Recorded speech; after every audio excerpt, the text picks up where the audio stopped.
नमस्ते। नमस्ते। नमस्ते। और आपका नाम क्या है? रोहन ठाकुर। मनु चौधरी। आपसे मिलकर खुशी हुई। और मेरे पास एक सवाल है, आप रशियन लोगों के बारे में क्या सोचते हैं? रशियन 6,000 रुपए। दोस्तों, रूस एक ऐसा देश है जो एशिया और यूरोप दोनों महाद्वीपों में फैला हुआ है। यहाँ पुरुषों की तुलना में महिलाओं की संख्या काफी ज्यादा है। दिलचस्प बात यह है कि रूसी महिलाएं भारतीय पुरुषों को काफी पसंद करती हैं। अगर आप किसी भारतीय से पूछें कि वे किस देश की महिला से शादी करना चाहेंगे, तो रूस का नाम सबसे पहले आएगा। यह देश अपनी प्राकृतिक सुंदरता और इतिहास के कारण इतना आकर्षक है कि हर साल लाखों सैलानी यहाँ केवल इसे महसूस करने के लिए आते हैं। लेकिन रूस केवल आधुनिक शहरों और संस्कृति के लिए नहीं जाना जाता। इसके कुछ इलाकों की परंपराएं इतनी अजीब और रोचक हैं कि सुनने वाले हैरान रह जाते हैं। अब बात करते हैं रूस के उत्तर पूर्वी क्षेत्र में बसे चौकोटका नामक गांव की। यह गांव अपनी अनोखी और चौंकाने वाली परंपरा के लिए प्रसिद्ध है। जब यहाँ कोई पुरुष मेहमान बनकर आता है तो गांव वाले उसका स्वागत बेहद अलग अंदाज में करते हैं। मेहमान के सामने गांव के पुरुष अपनी पत्नियों को खड़ा कर देते हैं और कहते हैं, जो भी महिला तुम्हें पसंद आए उसे चुन लो। उस महिला का काम होगा मेहमान की पूरी सेवा करना, उसके लिए खाना बनाना, उसका ख्याल रखना और यहाँ तक कि पति की सहमति से उसे पत्नी का सुख भी देना। अगर उस महिला के साथ समय बिताने के बाद वह गर्भवती हो जाती है तो गांव में इसे जश्न का कारण माना जाता है। यह परंपरा चौकोटका तक सीमित नहीं है। अलास्का के कुछ हिस्सों में भी ऐसी परंपराएं देखने को मिलती हैं। यहाँ इसे अपनी संस्कृति और पूर्वजों की विरासत के रूप में देखा जाता है। लेकिन यहाँ की महिलाओं का जीवन आसान नहीं है। साल के 8 से 9 महीने तक चलने वाली भयंकर सर्दियाँ उनके जीवन को बेहद कठिन बना देती हैं। इन चुनौतियों के बावजूद महिलाएं अपने घर की हर जिम्मेदारी को बखूबी निभाती हैं। वे अपने बच्चों की परवरिश में कोई कमी नहीं छोड़ती, क्योंकि यहाँ की कठोर जलवायु में थोड़ी सी लापरवाही भी किसी बच्चे को गंभीर बीमारी का शिकार बना सकती है। अब बात करते हैं रूस के आधुनिक पहलू की। मॉस्को, जो रूस की राजधानी है, इसे देश का दिल कहा जाता है। यह शहर अपनी गगनचुंबी इमारतों, चौड़ी सड़कों और अद्भुत वास्तुकला के लिए प्रसिद्ध है। इसे दुनिया के सबसे खूबसूरत शहरों में से एक माना जाता है। इतिहास में झांकें तो 1991 में सोवियत संघ के टूटने से पहले रूस में 19 देश शामिल थे, जैसे आर्मेनिया, बेलारूस, उज्बेकिस्तान और यूक्रेन। लेकिन सोवियत संघ के टूटने के बाद ये सभी देश स्वतंत्र हो गए। आज भी रूस का क्षेत्रफल इतना बड़ा है कि यह पृथ्वी के 11% हिस्से को कवर करता है। यहाँ की प्रकृति का हर रूप अनोखा है। घने जंगल, बर्फीले पहाड़, पतझड़ का खूबसूरत मौसम और केवल 3 महीने की गर्मियाँ। और इन 3 महीनों की गर्मियाँ यहाँ के लोगों के लिए किसी त्योहार से कम नहीं होती। ये लोग इन दिनों को खूब उत्साह के साथ जीते हैं, क्योंकि उन्हें भारी भरकम कपड़ों से राहत मिलती। रूस एक ऐसा देश जिसे दुनिया का सबसे बड़ा भूभाग वाला देश होने का गौरव प्राप्त है। यह देश अपनी परंपराओं, संस्कृति और भौगोलिक विविधता के लिए दुनिया भर में जाना जाता है। यहाँ की महिलाओं की सुंदरता और खासियतें पूरी दुनिया को आकर्षित करती है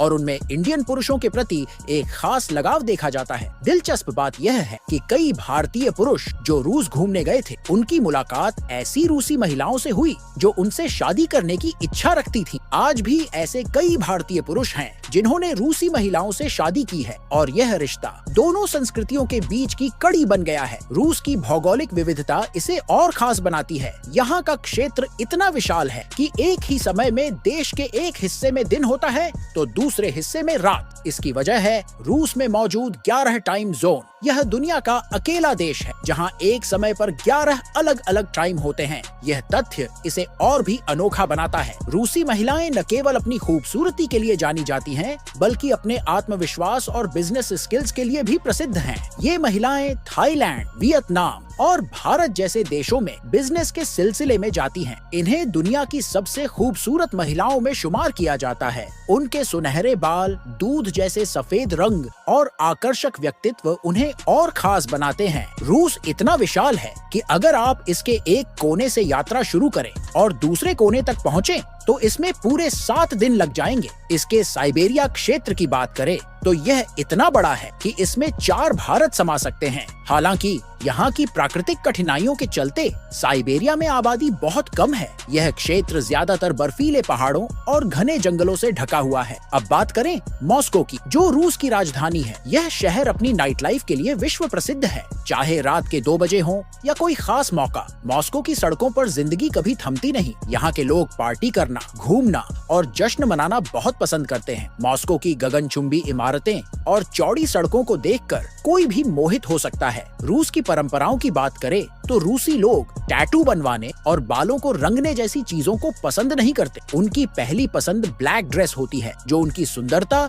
और सादगी को और निखार देती है। रूसी महिलाएं न तो अधिक मोटी होती हैं और न ही बहुत पतली। उनकी काया ऐसी होती है कि मानो प्रकृति ने उन्हें हमेशा खूबसूरत रहने का वरदान दिया हो। सेंट पीटर्सबर्ग, जिसे रूस की शाही राजधानी कहा जाता है, इस देश के इतिहास, संस्कृति और कला का सबसे बेहतरीन उदाहरण है। यहाँ के महल, पुरानी इमारतें, स्टैच्यू और चर्च इस बात की गवाही देते हैं कि रूस हमेशा से कितना समृद्ध और खूबसूरत रहा है। रूस केवल पर्यटन के लिए ही नहीं, बल्कि अपनी सस्ती अर्थव्यवस्था के लिए भी जाना जाता है। यहाँ की मुद्रा, जिसे रूबल कहा जाता है, भारतीय रुपए के मुकाबले केवल 92 पैसे की होती है। यही वजह है कि बहुत से लोग कम खर्च में यहाँ लंबा समय बिता सकते हैं। धर्म की बात करें तो रूस की 14 करोड़ 46 लाख की आबादी में ईसाई धर्म प्रमुख है, जो कुल जनसंख्या का 71% है। इसके बाद इस्लाम आता है, जो 15% आबादी द्वारा माना जाता है। हालांकि 15 से 20% लोग ऐसे भी हैं जो किसी धर्म में विश्वास नहीं करते। रूस के लोग शांत और बुद्धिमान माने जाते। इतिहास गवाह है कि सोवियत संघ के समय से लेकर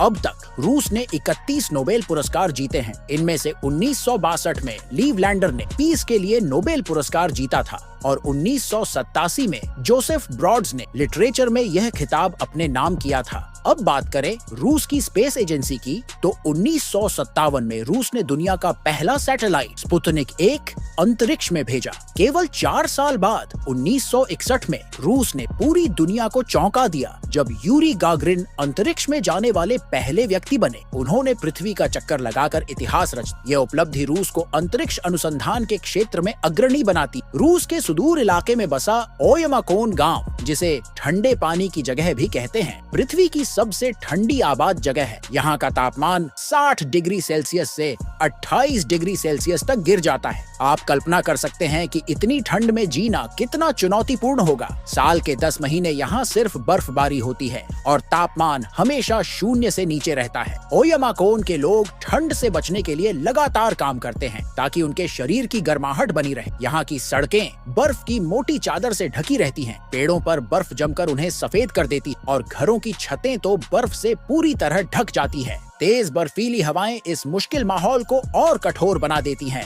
यहाँ के लोग मुख्य रूप से मांसाहारी हैं। मछली और दूसरे जानवरों का मांस उनके भोजन का मुख्य हिस्सा है, क्योंकि इस ठंडे इलाके में खेती करना नामुमकिन है। ओयमाकोन के लोग खास तरह के गर्म कपड़े पहनते हैं, जिससे उनका नाक, कान और सिर पूरी तरह ढका रहे। ठंड इतनी ज्यादा होती है कि बाहर निकलते ही पलकों पर बर्फ जमने लगती है। घर को गर्म रखने के लिए लकड़ी और कोयला जलाए जाते हैं। यहाँ के घर छोटे छोटे कमरे वाले होते हैं, जिन्हें जल्दी गर्म किया जा सके। खिड़कियां और दरवाजे इस तरह से बंद किए जाते हैं कि बर्फ और ठंडी हवाएं अंदर न आ सकें। गर्म पानी की पाइपलाइन पूरे घर में बिछाई जाती है ताकि घर हमेशा गर्म रहे। बच्चों के स्कूल का समय भी मौसम के हिसाब से बदलता रहता है। अगर ओयमाकोन के बाद रूस की राजधानी मॉस्को की बात करें तो यह एकदम अलग अनुभव देता है। मॉस्को के गम मॉल को देखना किसी सपने से कम नहीं। यह इतना बड़ा है कि इसे पूरी तरह से देखने में 3 दिन लग सकते हैं। इसके अलावा मॉस्को का रेड स्क्वायर पर्यटकों और स्थानीय लोगों से हमेशा गुलजार रहता है। रेड स्क्वायर के चारों ओर जगमगाती लाइटें रात को एक सपनों जैसी दुनिया बना देती। यही वह जगह है जहां रूस अपनी शानदार मिलिट्री परेड का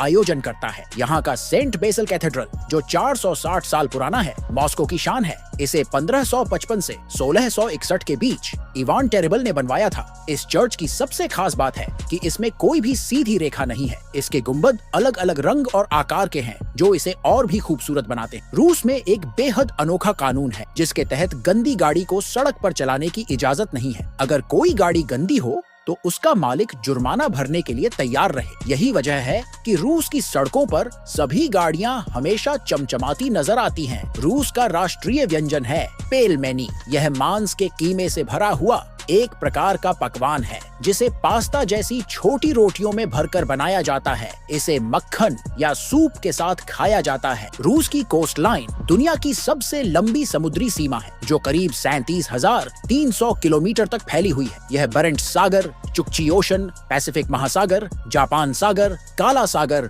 और कैस्पियन सागर से जुड़ी हुई है। सुची बीच जापान सागर के किनारे का व्लादिवोस्टोक बीच और बाल्टिक सागर के किनारे का करिनिया बीच रूस के सबसे खूबसूरत समुद्र तटों में से है। गर्मियों में यहाँ भारी संख्या में पर्यटक आते हैं। इन समुद्र तटों पर सुनहरी रेत, साफ पानी और ठंडी हवाएं किसी को भी आकर्षित कर सकती है। मॉस्को के रेड स्क्वायर में महान नेता व्लादिमीर लेनिन का शव आज भी संरक्षित रखा गया है। 1924 में उनकी मृत्यु के बाद इसे एक म्यूजियम में रखा गया। लेनिन की समाधि रूस की संस्कृति और विरासत का एक महत्वपूर्ण हिस्सा मानी जाती है। रूस का कजान शहर जो मॉस्को से भी पुराना है, यूरोप और एशिया की मिश्रित संस्कृति का अद्भुत उदाहरण है। यहाँ मुस्लिम आबादी अधिक है और इस वजह से कई खूबसूरत मस्जिदें भी देखने को मिलती हैं। 2018 के फीफा वर्ल्ड कप के दौरान यह शहर दुनिया भर के पर्यटकों का केंद्र बना था। रूस का रेलवे नेटवर्क इतना बड़ा और प्रभावशाली है कि इसमें दुनिया की सबसे लंबी railway line trans Siberian railway शामिल है। यह रेलवे लाइन रूस को एशिया और यूरोप से जोड़ती है। इसकी कुल लंबाई करीब 33,000 किलोमीटर है, जो इसे न केवल रूस का बल्कि पूरी दुनिया का एक महत्वपूर्ण परिवहन मार्ग बनाती है। यह लाइन सिर्फ एक रेलवे ट्रैक नहीं बल्कि एक अद्भुत सफर है जो बर्फीली पहाड़ियों, घने जंगलों और खूबसूरत नदियों के नजारों से होकर गुजरती है। रूस के खूबसूरत शहर सेंट पीटर्सबर्ग में एक ऐसी परंपरा है जो दुनिया में कहीं और देखने को नहीं मिलती। यहाँ के कई लोगों के बाल प्राकृतिक रूप से लाल होते हैं और यही उनकी पहचान बन चुकी है। साल 2010 में इन लोगों ने लाल बालों वालों का त्योहार शुरू किया, जिसे हर साल सितंबर के महीने में मनाया जाता है। इस दिन सभी लाल बाल वाले लोग सड़कों पर उतरते हैं, संगीत बजाते हैं, नाचते गाते हैं और अपनी एकता का प्रदर्शन करते हैं। यह त्योहार इतना खास है कि दुनिया भर से लाल बाल वाले लोग इसमें शामिल होने के लिए सेंट पीटर्सबर्ग आते। यह नजारा शहर को एक जीवंत और रंगीन माहौल में बदल देता है। रूस का आधिकारिक नाम रशियन फेडरेशन है। यह देश पूर्वी यूरोप और उत्तरी एशिया में फैला हुआ है। रूस की सीमा 14 देशों से लगती, जिनमें अजरबैजान, बेलारूस, चीन, एस्टोनिया, फिनलैंड, जॉर्जिया, कजाकिस्तान, उत्तर Korea, Latvia, Lithuania, Mongolia, Norway, Poland और यूक्रेन शामिल हैं। इसके अलावा रूस जापान, स्वीडन, तुर्की और अमेरिका के साथ समुद्री सीमाएं साझा करता है। रूस की पश्चिमी सीमा पर नॉर्वे और फिनलैंड है, जबकि पूर्वी सीमा जापान के साथ मिलती है। दक्षिण में इसके पड़ोसी देश यूक्रेन, कजाकिस्तान, चीन और मंगोलिया हैं। यह विशाल भूभाग और इसकी विविधता इसे दुनिया का सबसे बड़ा देश बनाती है। आपको जानकर हैरानी होगी कि रूस के पास कभी अलास्का भी हुआ करता था, लेकिन 1967 में रूस ने यह विशाल भूभाग, जो करीब 67 लाख स्क्वायर किलोमीटर में फैला है, केवल $7.2 मिलियन में अमेरिका को बेच दिया। उस समय रूस को यह इलाका अनुपयोगी और निर्जन लगा, क्योंकि वहाँ केवल बर्फ, पहाड़ और समुद्र थे। अगर आज अलास्का रूस का हिस्सा होता तो रूस का क्षेत्रफल और भी बड़ा होता। यह सौदा इतिहास के सबसे चर्चित सौदों में से एक है और इसे रूस की एक बड़ी रणनीतिक गलती माना जाता है। दोस्तों, आज की इस वीडियो में बस इतना ही। बाकी आपको रूस कैसा लगा और क्या आपको रशियन लेडचकियां पसंद है? आप हमें कमेंट में जरूर बातें और वीडियो को लाइक जरूर करें। मिलते हैं अगली वीडियो में।